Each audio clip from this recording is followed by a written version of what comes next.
Cirurgia na endometriose. Quando operar e quais as técnicas cirúrgicas é o tema de conversa com o Dr. José Reis. Começo com uma pergunta mais genérica. Pode, na sua opinião, a endometriose numa doente ser curada com recurso à cirurgia? Muito obrigado pelo convite e muito obrigado pela questão. Essa questão é uma questão interessante. Eu diria que a endometriose é uma doença inflamatória que tem uma progressão habitualmente crónica e, como tal, não tem propriamente uma cura. E o tratamento de primeira linha é o tratamento médico. Agora, há de facto algumas situações em que o tratamento médico não é suficiente para controlar os sintomas da endometriose e que, apesar de um tratamento médico otimizado, a endometriose continua a progredir e continua a dar sintomas debilitantes para a mulher. Portanto, e nesses casos, de facto, a cirurgia pode ser um instrumento terapêutico útil, pode ser uma forma de tratamento útil, porque a cirurgia, nessas situações, pode melhorar os sintomas da endometriose, pode impedir a progressão da endometriose e melhorar a qualidade de vida destas doentes. Portanto, não se pode dizer que seja a cura, que possa ser a cura da endometriose, mas pode efetivamente, nestes casos concretos, melhorar bastante a qualidade de vida das doentes.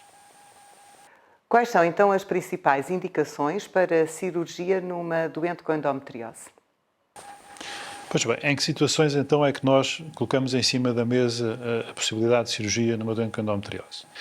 Principalmente, e de uma forma mais frequente, são aqueles casos em que, apesar da doente estar a fazer já uma terapêutica médica otimizada, mantém sintomas e a doença continua a progredir. Portanto, nesses casos, a cirurgia, como eu disse anteriormente, vai ser benéfica no sentido de melhorar a sintomatologia da doente e de melhorar a sua qualidade de vida. Portanto, essa é uma das situações. Uma outra situação são aqueles casos que nos chegam já numa fase adiantada da endometriose, em que já há progressão e invasão de órgãos, por exemplo, o caso da invasão dos intestinos, que pode dar obstrução intestinal, que é uma emergência cirúrgica, ou o caso da invasão dos ureteres ou da bexiga, que pode levar à perda da função de um rim. Portanto, nesses casos, muitas vezes, o tratamento médico já não é suficiente e nós temos que avançar mesmo para a cirurgia para conseguir ressecar esses nódulos de endometriose, porque é uma doença já mais avançada, digamos assim.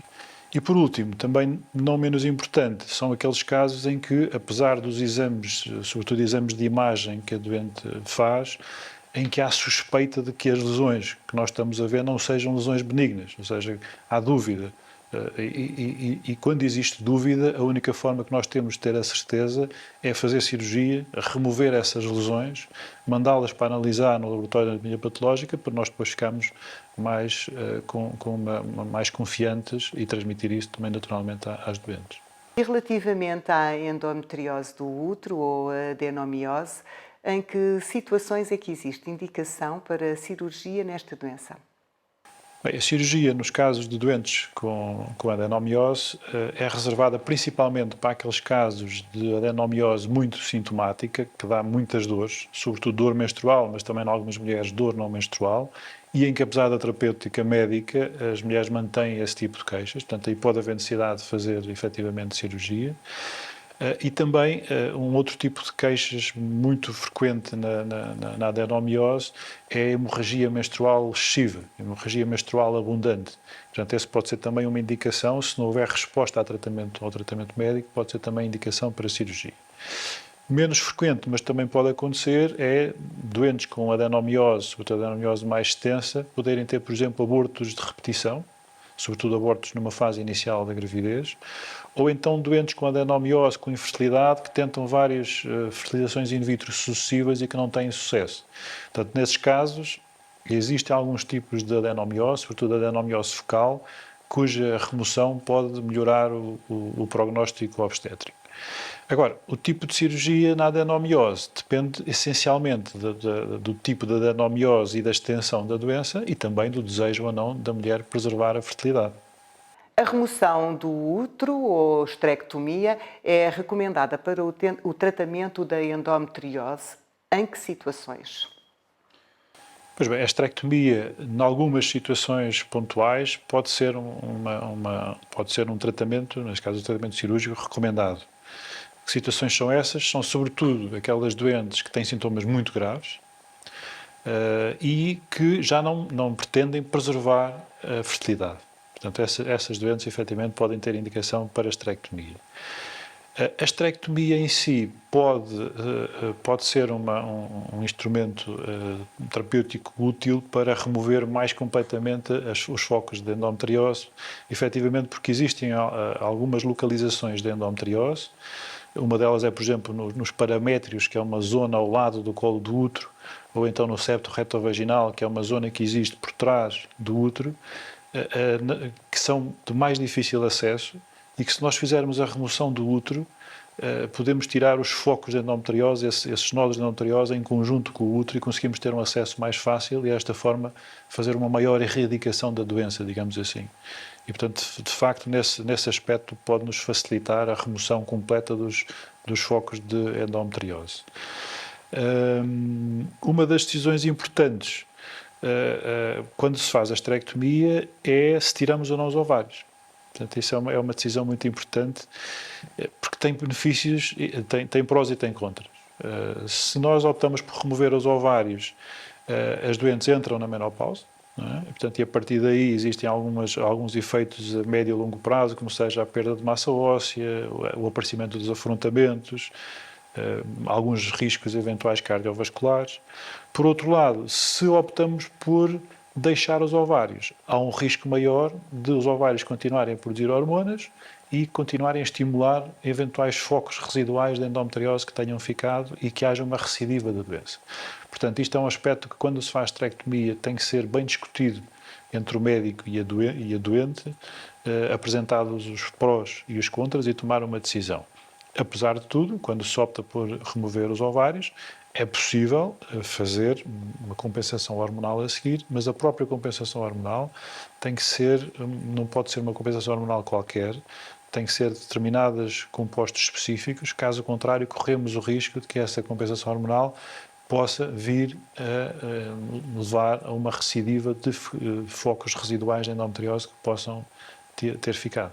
Relativamente às diferentes vias de abordagem cirúrgica, aberta ou laparoscopia ou cirurgia robótica, quais as vantagens de umas relativamente às outras? Bem, eu aqui dividiria as vias de abordagem em dois grupos. Um dos grupos que inclui a cirurgia laparoscópica e a cirurgia robótica, que podemos designar como cirurgia minimamente invasiva, e um outro grupo que inclui a cirurgia aberta, ou cirurgia laparotómica, a laparotomia. E, claramente, a cirurgia minimamente invasiva tem vantagens sobre a cirurgia aberta, sobre a cirurgia laparotómica. E isto é um assunto que hoje em dia já nem se discute, porque é um assunto perfeitamente elucidado desde há longa data. Que vantagens são essas? Desde logo, na cirurgia minimamente invasiva temos incisões pequenas e, portanto, logo em termos estéticos é melhor. Por outro lado, como nós estamos a fazer a cirurgia utilizando uma câmara, nós conseguimos ampliar as estruturas anatómicas e, portanto, conseguimos fazer uma reseção mais eficaz de todos os focos de endometriose. Por isso mesmo também, o que acontece é que nesse tipo de cirurgias não criamos tantas aderências pós-operatórias. Portanto, em termos de fertilidade, essa cirurgia tem menos impacto do que a cirurgia por laparotomia, de barriga aberta. Em termos pós-operatórios, naturalmente, como as incisões são mais pequenas, há menos dor no pós-operatório, há menos risco de infecções também das incisões, e depois a cirurgia minimamente invasiva também está comprovado por vários estudos que se têm feito, permite menos tempo de internamento hospitalar, permite uma recuperação mais rápida e um retorno mais rápido à vida normal da doente.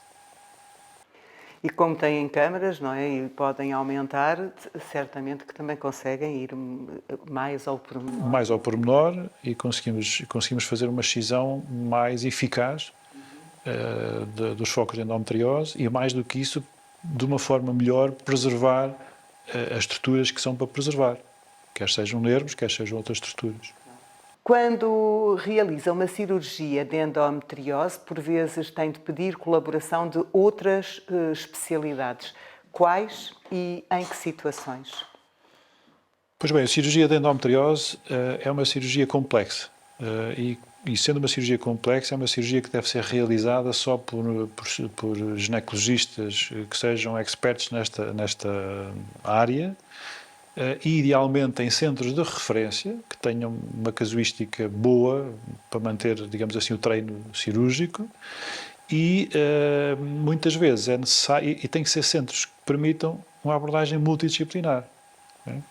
Pronto, na equipa cirúrgica, o ginecologista cirurgião deve ser o líder da equipa, porque é ele que percebe melhor da fisiopatologia da doença, mas há determinadas situações em que tem que chamar outras especialidades médico-cirúrgicas à cirurgia.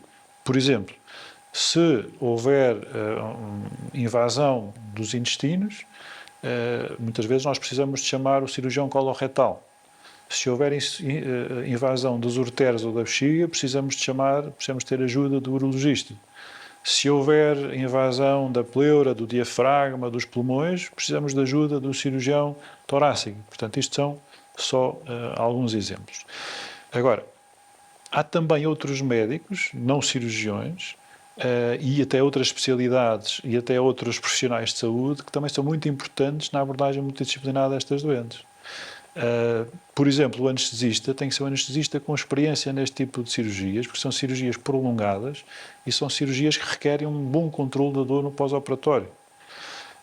O enfermeiro instrumentista é importante que tenha experiência neste tipo de instrumentos que nós usamos nestas cirurgias. Portanto, antes da cirurgia, para nós planearmos a cirurgia, o apoio de colegas ginecologistas que se dedicam mais à área da ecografia pélvica ou colegas de radiologia, imagiologistas que se dedicam mais à ressonância magnética pélvica, é extremamente importante para nós conseguirmos, digamos assim, mapear as lesões da endometriose e saber exatamente depois na cirurgia o que é que vamos remover.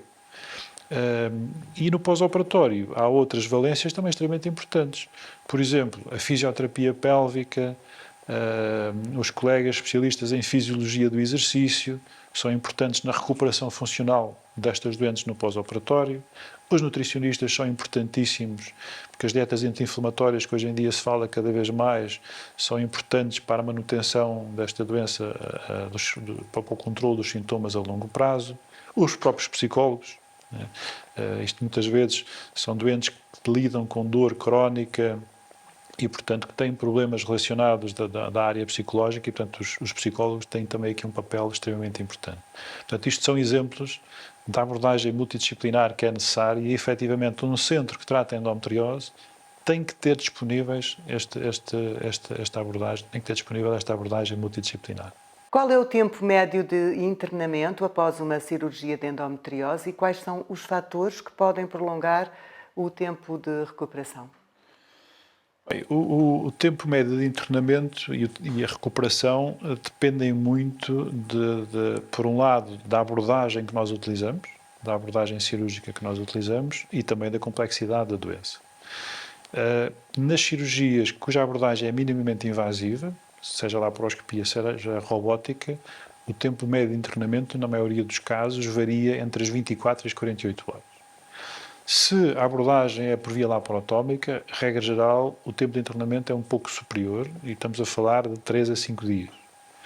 Depois, em termos de complexidade da doença, o que acontece é que, por exemplo, situações que eu já referi anteriormente, que é necessário fazer reseção de partes do intestino, ou de partes da bexiga, ou até do ureter, nessas situações o tempo de internamento também pode ser um pouco mais prolongado e estamos a falar habitualmente de entre 3 a 5 dias.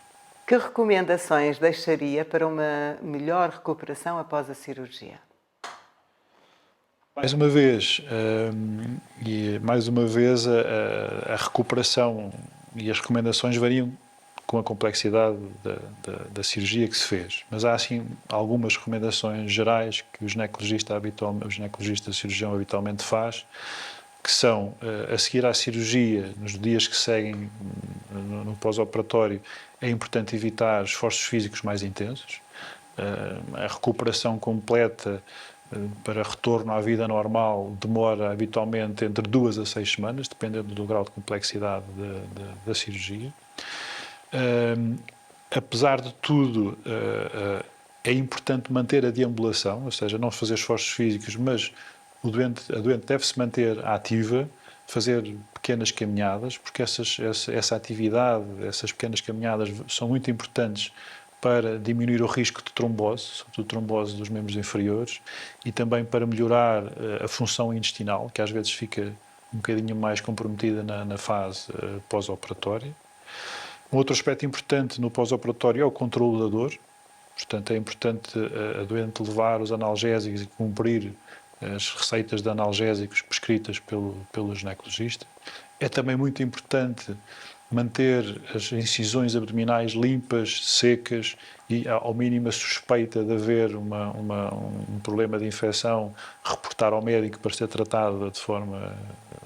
tratadas de forma rápida. E, por outro lado, também, e por último, é muito importante depois manter as consultas de follow-up pós-operatório, porque o ginecologista expert nesta área vai acompanhar a recuperação da cirurgia, vai discutir com a doente quais são os passos seguintes e muitas vezes também vai instituir a terapêutica, porque às vezes é necessário manter alguma terapêutica médica e o ginecologista vai instituir essa terapêutica em conjunto com a doente. Muito obrigada. Obrigado. Dr. José Reis. Obrigado eu e obrigado pelo convite.